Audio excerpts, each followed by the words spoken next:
460টা পৌরসভার চেয়ারম্যান যদি বলে আমার থানাতে, আমার পৌরতে, আমার ইউনিয়নে কোন মহিলার খেলা হবে না, কোন মন্ত্রীর বাবার তাকুত নাই, এখানে বল খেলে মহিলা।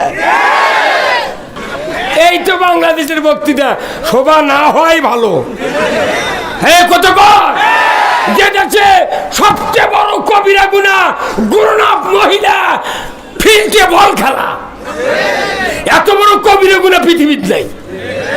পুরুষ প্লেয়ার বল মারলে বল কোন দিক দিয়ে গোল হয় মানুষ খালি বল দেখে, আর মহিলা প্লেয়ার বল মারলে বল কুটি কাতে যাক। কত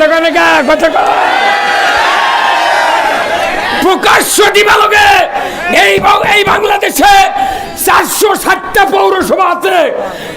এই কথা যদি বলতে পারে ওই মেয়র, ওই কমিশনার ফার্স্ট কলে জান্নাতে যাবে। 14টা নেকির আমল করার চেয়ে একটা অপরাধ বন্ধ করা দরকার।